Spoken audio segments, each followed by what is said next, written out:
بھٹو زندہ تھا، آج بھی بھٹو زندہ ہے، جیے بھٹو سدا جیے۔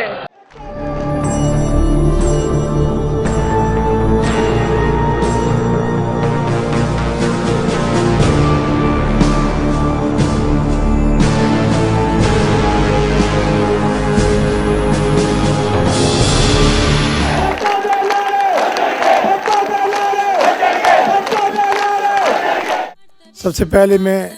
کشمیر ایکسپریس کے نیوز کا شکر گزار ہوں، جنہوں نے مجھے یہ موقع فراہم کیا کہ میں اس موقع پہ کچھ کہہ سکوں۔ میں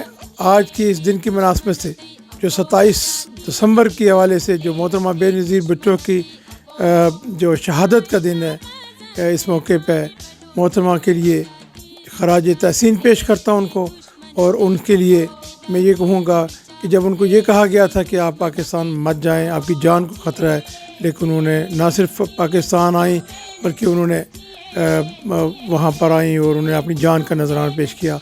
تو یہ ان کی جہاں پر وہ کیوں ایسا ہوا، وہ ظاہر بات ہے وہ غریب کی بات کرتی تھی، وہ کسان کی بات کرتی تھی، وہ پاکستان کی فیڈریشن کی بات کرتی تھی، اور میں یہ سمجھتا ہوں یہی وجہ تھی کہ ان کو دشمنوں کی یہ بات اچھی نہیں لگتی تھی، اور ان کی جان ان کی لے لی، تو یہ ان کو شہید کر دیا۔ تو یہ ان کی ایک چیز تھی۔ اس کے علاوہ انہیں پاکستان کے اندر جیسے ان کے والد نے ایٹم بم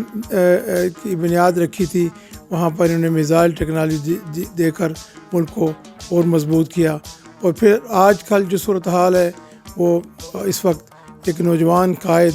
بلاول بھٹو زرداری کی شکل میں ان کے بیٹے موجود ہیں، اور ماشاءاللہ انتہائی ایک دورس